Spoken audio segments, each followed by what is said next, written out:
Hi everyone, it's Nick here. Just wanted to make a little message before this bonus episode of the podcast. Um, we were recording this on a Discord call, and the internet in the area we were in was very poor. We did not at all expect it to be that way. So there are some times where the audio kind of skips, and hopefully there's enough context so that when it does skip, you'll kind of regain it as soon as it comes back. There's, not too much that's left out. So I've tried to put in some context for some things that are brought up here and there, and in other cases, we, of course, you know, couldn't. So excuse me. But I hope that you guys will enjoy this episode nonetheless. It was a lot of fun being able to just kind of sit and chill and be able to talk about something that me, as well as the other people in this episode, are very passionate about. So we hope you guys enjoy. Hello, everyone, and welcome to a sort of extra episode of the Coffee House Podcast. This is not going to be scheduled normally like our other episodes. However, we're still going to call it the Coffee House Podcast because why not? Am I? You are. Like a special feature? You are. So joined with me, in terms of the hosts, I'm alone. However, I am joined by Lexi Meunier. Tell me who you are. I mean, I know, but tell them who you are. My name is Lexi Meunier. I'm the artistic director of the Pine Street Play.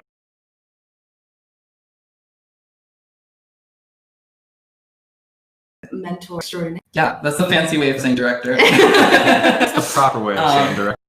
Yes, and also joined, you might recognize him from a past episode of the podcast, but Matt George. We wanted to kind of get perspectives of a director and a performer, and even though I'm a performer, I'm also the interviewer, so I feel like having that triangular conversation would kind of help.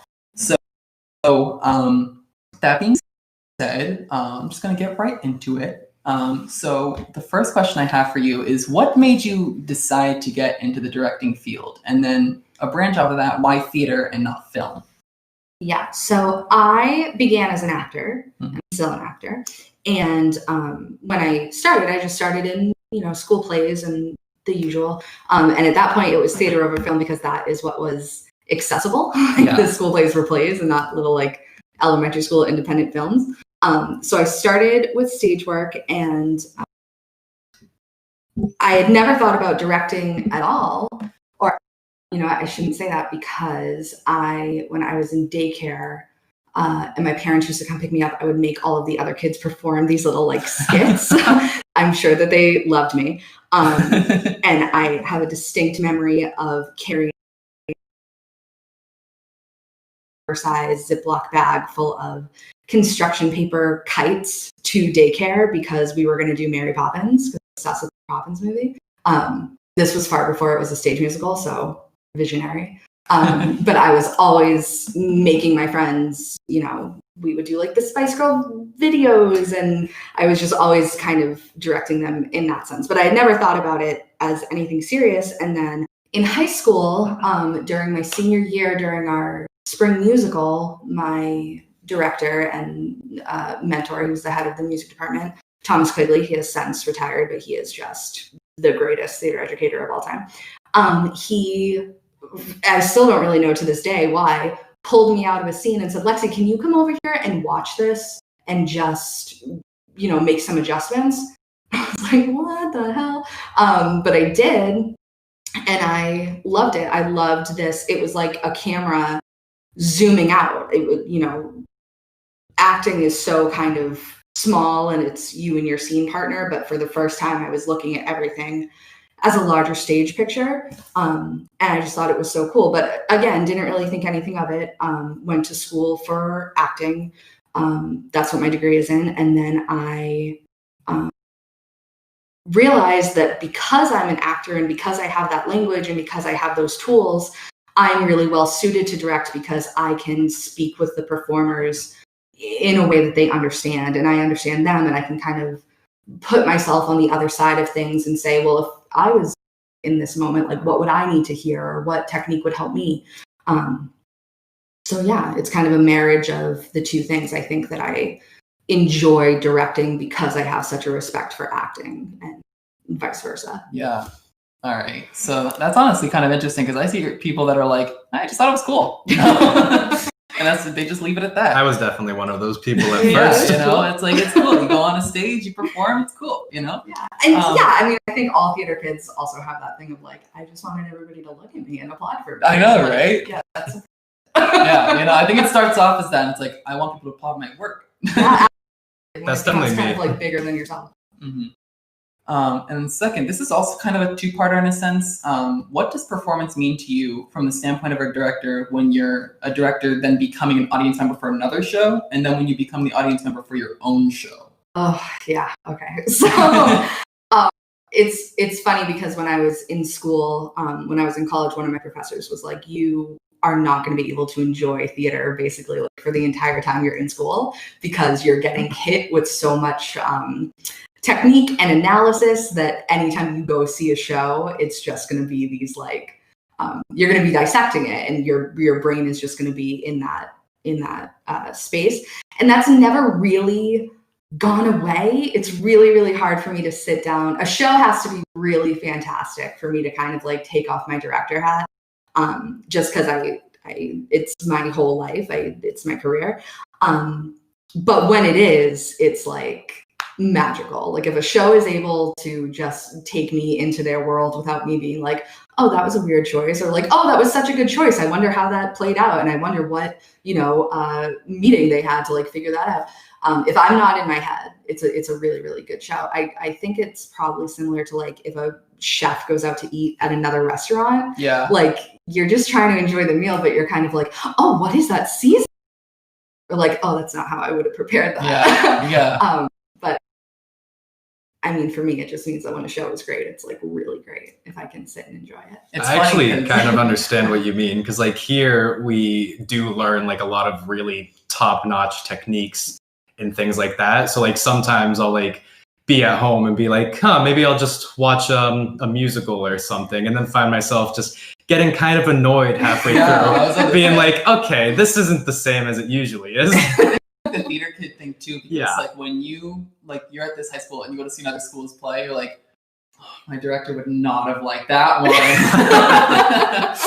But and it's not. I hope that you guys take it as like, we always talk about inspiration and not competition. Mm-hmm. I want you to expose yourself to a ton of performance, but yeah, I'm proud of this. Oh, that's a choice. Yeah. I made a different choice. Yeah. Not because that's my number one thing is I don't want to put artists out there who are like catty and competitive. But I like that you're thinking actors. I like that you know your stuff and know what you're talking about. And I'm proud that that's kind of something that you guys take away from this is you have those tools already that you typically wouldn't see at this level. Hmm. And then specifically speaking towards Pine Street Players, but I also know that you do it in other companies as well. But how do you deal with like performers who may be strong in like one aspect, such as like acting or singing or dancing, and then like in another that maybe need a little bit more improvement? How do you combat that? So everybody should be training all the time. I think that, kind of even before we get to a production standpoint, if this is where your joy is, and if this is, what you think you might want to pursue, get that training now. There are so many kids who kind of until college or don't think of voice lessons or acting lessons or dance class as something that's really a part of the whole package. So I would really encourage everybody to get training. And if you can't, if it's a financial situation, see if there's scholarships available. If there aren't scholarships available, read as much as you can and see as much as you can, and just kind of expose yourself to as much as you can to round yourself out, ideally. But by the time they come to me, if somebody is lacking in one area or another, I actually really like to lean into what it is that they're hoping to strengthen, or that I see that they would kind of need to strengthen. I think that in a larger sense, in a professional company, or at a different circumstance, You want somebody to come in who like can 1000% do the job and do it well, and that's it. But because we're an educational company, I'm less concerned with somebody who can just come in and hit their mark and go home. And I'm more concerned with the fact that you guys are growing and exploring. So we tend to cast outside of type. If somebody has, played like the comedic friend once or twice and really, really killed it, I'm going to want to see them in a dramatic role next. And it's a little give and take because you never want to set somebody up for failure. And you don't want to give them something that they haven't earned. It's not like, if somebody struggles with dancing, we're just making them a featured dancer because it's like their turn to be the featured dancer. But we like to cast people in ways that will highlight that weakness so that there is no choice but to strengthen it. Mm-hmm. And I think it kind of shakes you guys sometimes when cast lists come out. Sally Ann is the perfect is the perfect performer for that lead role. And she checks all the boxes. And Sally Ann is playing like this role over here. And so is in that role. And it's because Sally Ann doesn't need that role to get better. Sally Ann needs to go over here and work on this. And, Sally McGee needs to come in and all the Sallys we have. She needs that role to grow and to stretch. So the way I deal with performer weaknesses is to lean into them and spotlight them and give them an opportunity to work them. Yeah, and it's not to be biased or anything, but it's worked very well, just being there, because I was on the way over here, I told Matt, so like, we're weak in something, because people will tell me I am, but I am not a good dancer until I get direction. And I feel like you guys, you don't push boundaries. You know that like, this is your capability, master this, and the next time around we'll give you something to step up. I just like that it's that staircase effect of it. Yeah. And then what's one show that you'd like to put on that you haven't yet? I'm so hesitant to answer this question because I don't want everybody to be like, Lexi has a list and these are the shows that we're doing like the next time. It's different in a professional capacity. There's a lot of shows that I want to do with adult performers that I can't touch with you guys right now. But in terms of something that the rights are not yet out to, so it's not possible for this to be coming around the corner for you guys, I think the musical The Prom is near perfect. Susie and I saw it like on a lark in New York. I'm not typically one for musical comedies, but we wanted to see a show, and that's when we went to see. And I was hysterically laughing. I was hysterically sobbing. I think it's absolutely beautiful. I know that Ryan Murphy was on it to make a film adaptation, so we'll see how that goes. But I love Ryan Murphy, but he makes some choices. I know that the rights have been acquired, but they're not released yet. So that is, you tell the junior cast that like their senior year we're probably doing Prom. Yeah. It would be it's a great story, and I think it would be a blast for a youth group. It would have to be a show because it's a little, but yeah. But yeah, and there's also, I know you guys have always talked about wanting to do shows that like, we need so much more time than we're given to learn, like something like Newsies, like there's so much dance related stuff. And then on top of that, we're not very heavy on guys. So we actually, our rating for guys is solid. But it is not Newsy level. Not at all. It is not 97% guys. Yeah. Although I would put girls in there, and not even girls as, male Newsies. Like I would throw in some girl Newsies. Susie actually just was the assistant music director at Arena Stage in DC. So I went and saw that, and that was like a professional show, and they had girl Newsies, and it wasn't like hidden or like apologetic. They were like in skirts, and they were like kicking their legs up to their face, and it was awesome. So yeah, there are some shows that are just a little bit beyond our capabilities because they call for a very specific type of performer. And again, we do want to stretch you guys, but we don't want to set you up for failure. But I think every director, I know a lot of, theater educators, and I talk about how like we have this list of shows that we're kind of waiting for the right cast to come along. Like, oh, if I could get this type to walk through the door, I'd be able to do this show. Or like, oh, if I got like a bunch of kick-ass dancers, I would love to do this show. But you guys are very well-rounded. You guys are a great group to program for and to come up with seasons for. But yeah, we're not quite at the Newsy level of dance. Yeah. We're just not there. Going off of like when you're waiting for that person to walk through the door, it sucks when they only have one show with you and they're like a senior, and they're like moving away, and you're like, oh. We've had a few seniors come through that I've just been like, wait, I love you. But it's Are you sure you're 18? I haven't seen anything. But then they get to turn around and be like, where have you guys been? Like, this has been so great. So, people find each other when they're supposed to, and I like to think that everybody kind of makes their way to us like for a reason. So yeah. Next up, so obviously we know you've done Shakespeare. They don't.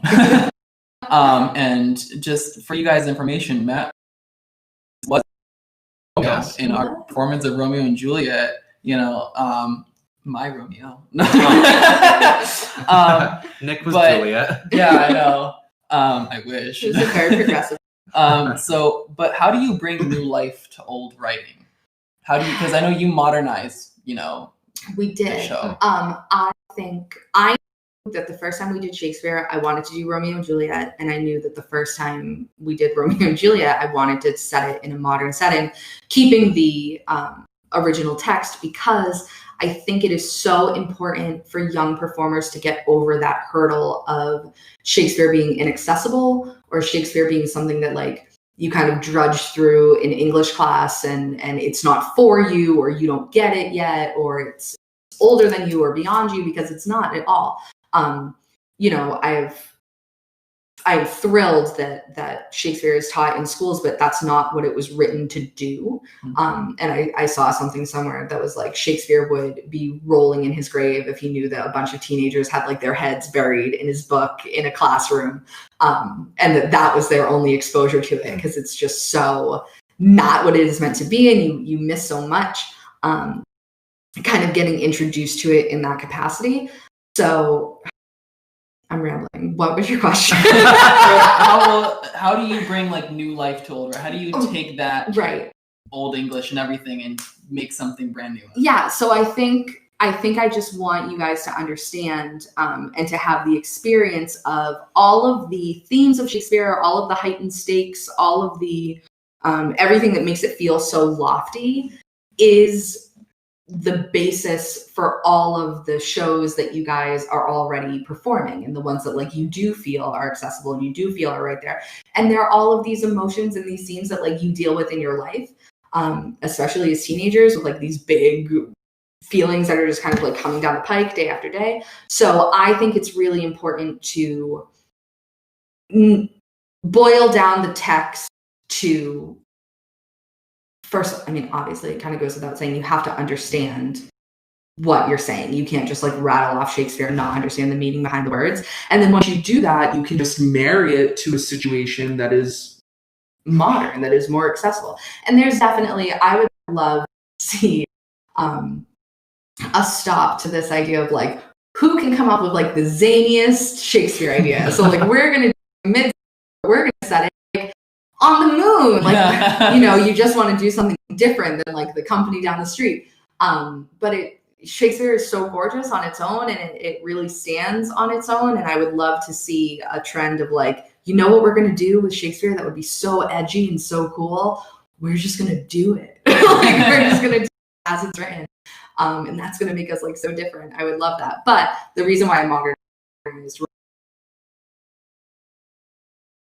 I just didn't want it to feel so, it's a teen drama. It's I don't know, what's a teen drama right now? Riverdale? I hear Riverdale is awful. Is it awful? That's what I've heard. I've heard it's awful. But that's what it is. It's these like soap opera teen characters that are just kind of finding their way. So that's why I modernized it.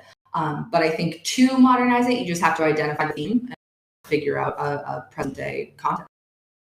What I took from it, Romeo and Juliet specifically, like what I got from it showed that the story itself was a really timeless thing, that if you didn't know it originally took place in like the 1500s, it could be set in any time, and it's a really timeless story that has a lot of modern issues that anyone could really relate to if you know what they're talking about. And since we did like figure out what they were talking about, that's how I started to realize it's really more than I thought it was when I learned about it in ninth grade English.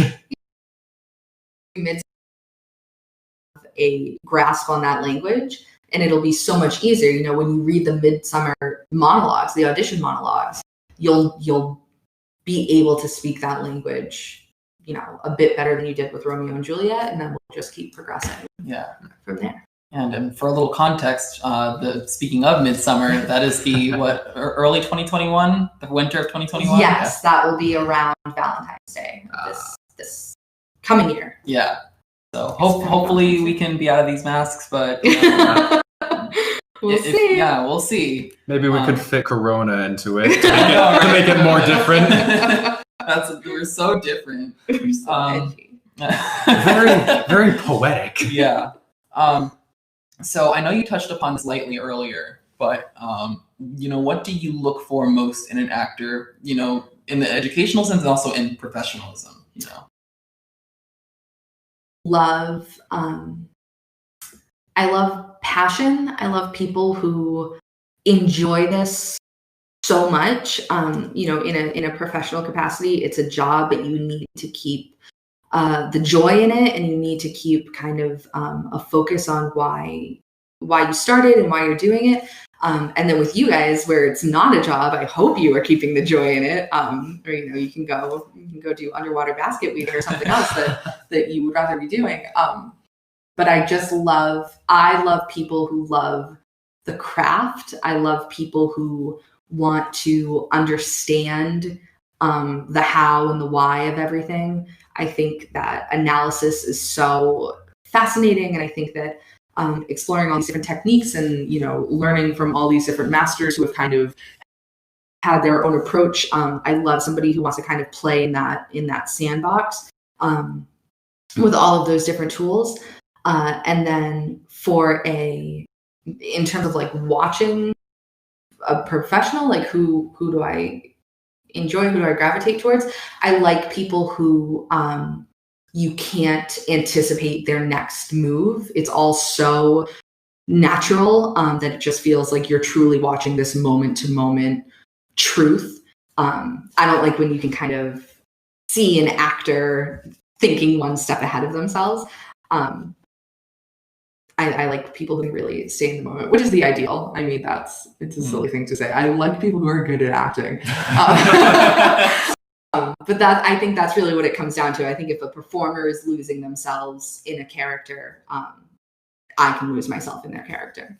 That's certainly the thing I enjoy about acting. Yeah. Specifically, like getting into a character's head and like figuring out who they are exactly and being more than you are yourself. That's one of the things I've always loved to do. Like focus on what a character is and be something who you're not. Yourself to it and like discover this different part of yourself, you know.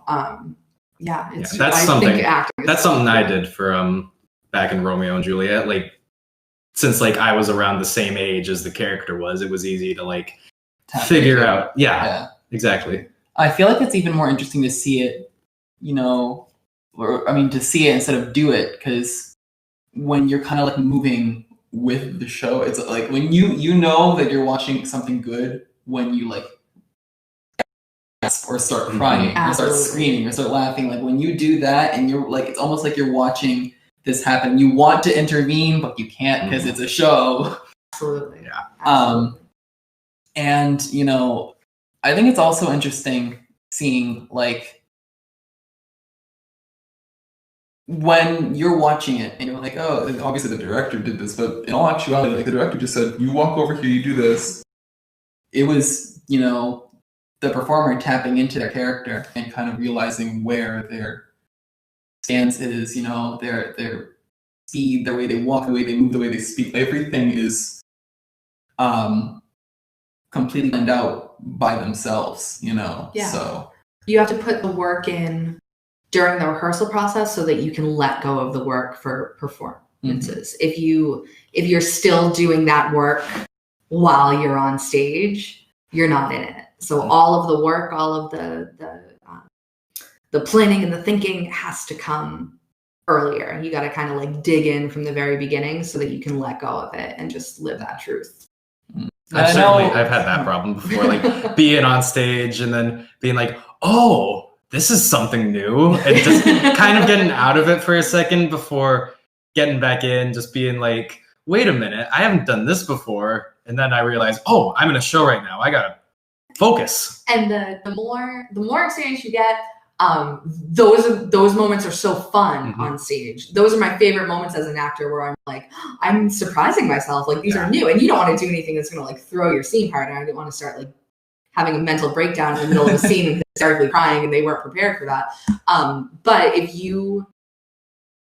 it's like if you're autopiloting in a car, if you start thinking to yourself like, oh, I'm not driving the car right now, then you're in your head already and you can't even get back to it. So if you're on stage thinking like, oh, this is going really well, I'm really in it, you can't possibly be in it, or you wouldn't be having that thought of like, oh, it's so well, I'm in it. And then you start realizing, oh, I'm not in it. And then the thought becomes, how do I get back in it? Like, what do I do? Where do I go?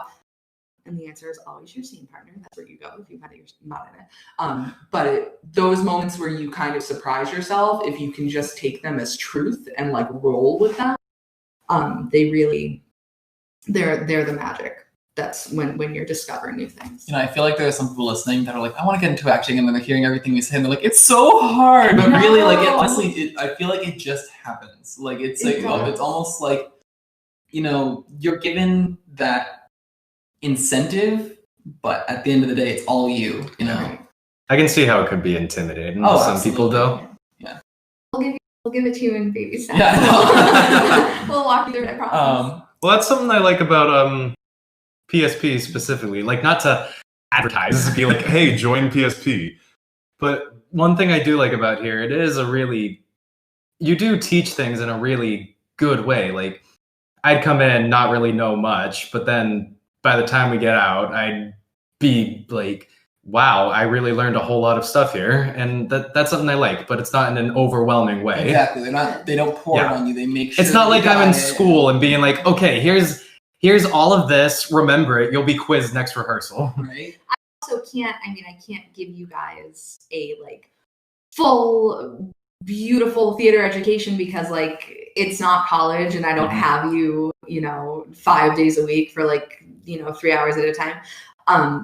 So I don't, any of the little techniques or the new things that we try, you're never going to walk out of here being an expert at any of it. But what a cool experience to get to college if you want to, or be exploring theater at a higher level. And somebody says, okay, we're going to work, with the Meisner technique today. And everybody around you is going like, oh, okay, what's that? And you're like, yeah, I've tried this. I know this. I'm familiar with this. I may not have perfected it. There's always more to learn. But I recognize this, and I kind of already have my foot in that world.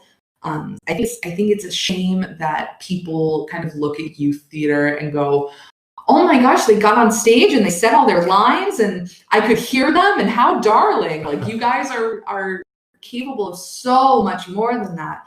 And I think that if you, break down these loftier concepts into smaller pieces that you guys are fully capable of accessing and understanding and making a part of your craft, more power to you. It's just so cool to see what you guys can do. It's awesome. I'm so proud of you guys all the time. And just to branch off of that, is there anything you'd like to say to any aspiring directors, performers, just anyone maybe just in theater, if you want to be a choreographer, production team? We need you. Like, the world needs you. We need art. We need beauty. We need a mirror being held up to so much of what's going on right now. We just need art. I would like to say that it is tough, and it is very tempting to kind of put your guards up and look out for yourself and kind of tear down the people around you, but it is worth so much more, and it will take you so much further to stay vulnerable, stay hungry, stay humble, and collaborate with those people and take inspiration from the people around you, because you always want to be remembered as a good person first, and then a good performer. And I would love to see new faces in every element of theater. I think it's time. I think things are shifting. I think people who haven't had their voices heard before are starting to, and hopefully that continues. And, we're doing everything we can to support that on our end. And it's important. So we need all of it. We need all the stories. We need all the truths. We need all of these individuals bringing themselves to the table. And so, with that being said, if anyone is like listening to this and they're like, I really like Lexi, I want her to be my director. And if you just so happen to live within the Exeter, New Hampshire, or just New Hampshire, Massachusetts area, if we can make it and try. And two, but yeah, you guys look are into only them. 35, I'm like 40. Oh, really? If she do that, I know, right? It's like that's the passion from an actor. But yeah, definitely look into them. I'll have their website in the description. If you even just feel like donating, like we could, I would be lying to you if I said we wouldn't use it. Donate cards whenever you can. Yes. And also, not just trying to pull at your wallet or anything, but their upcoming show, our upcoming show, because me and Matt are both in it. We are. And And Lexi's directing it. I know, right? Fun fact. Who knew? There's two. There's the junior cast performance of Peter Pan, and then a the step up from Peter Pan, Peter Wendy. I don't know if you want to maybe speak on that or branch off of it. Yeah. So junior cast is doing an adaptation of Peter Pan by Craig Sodero, and it is kind of the more traditional storybook Peter Pan that you think of. If you think of like the Disney movie, it's closer to that vein. And then seniors are doing this Absolutely gorgeous work by Jeremy Bloom. It's called Peter Wendy, and it takes a lot of wording directly from J.M. Barrie's original novel. So it's very kind of like literature based, and it's very image heavy, and it's wordy, and it's just gorgeous. And it explores kind of the darker themes of Peter Pan. So, Peter Pan, less of the sweet, mischievous Disney kid in the green tunic, and more of kind of a different force, maybe like a darker force for Wendy. But if you guys are interested in that, there will be our tickets aren't available now, are there? They're not. We are still trying to kind of choose a streaming service, but if you go to pinestreetplayerscc.com, it will have whatever the most up-to-date information is, even if it's just saying like, please come back next week. Yeah. But yeah, so that the link to that website will be in the description for you guys. And if you guys are listening to it on audio only, pinestreetplayers.cc.com. pinestreetplayerscc.com. Okay. See, I'm giving you false information here now. And there's information on the upcoming shows, pictures from past shows. If you spot me, don't tell me about it. Definitely don't get pictures of me freshman year. I'm sure you look good. And I'd like to thank Lexi for being a part of this. Thank you so much for having me. This was awesome. I'm course. so proud of you. Yes, and Matt, thank you so much for being part of the conversation. Yeah, no problem, buddy. It was really important to kind of have both ends and both sides of the spectrum kind of come together, especially since, anyone can go up to a director and be like, why'd you pick directing? Why'd you pick directing? What do you do? And then the performer's like, I know you do that, so Matt's seen me direct a whole lot of shows. Years. Yeah. We go way back. Maybe more than 12 shows. I think so. How old were you? I was 12. No. Yeah. Now I'm 18. not yet. Well, in a month. Don't lie. We're getting there. Less than a month. We but are. yeah, so all the information will be in the description for you guys. Again, audio only. Scroll back. You know what I said. And if you want to support Coffee House Productions and any more futuristic things, please do. And you guys can also check the Performer Spotlight on our YouTube channel. Has a couple of videos that were from PSP shows. So They are? So if you That's want to fun. just take a look at those, it kind of gives you a little bit of a glimpse of, the seriousness of this. Like, we're not just performing monkeys going up on stage with costumes. It's so raw and so beautiful seeing it happen. Obviously being the performer, it's different, but like when I see the video of it or when I'm seeing it while the performer's doing it, it's, just that growth is so important. So There are a few shows that I wasn't in, so I can say that as an audience member, they were pretty spectacular to watch from just an audience perspective and not a performer perspective. Mhm. And you also take into account that, like, some shows like go through a ton of like rehearsal processes and stuff. Like, we only have like 3 months, 4 months of work that gets done, and even so, we only meet 3 days out of the week. So Typically like a 10-week process. yeah. So it's like, And with the 2 casts, it's like each cast. so gets it's 2 2 rehearsals days. per cast, and only like 2 hours of a rehearsal. So like we said earlier, it all just happens with most performers, where it's like, I got my blocking, I got my direction. What can I make out of this to be original? But I want to thank you for taking part. It meant a lot, especially since I was supposed to do 2 interviews and they couldn't happen because Miss Rona decided to step out her ride. What up, Miss Rona? But yeah, so thank you guys for listening.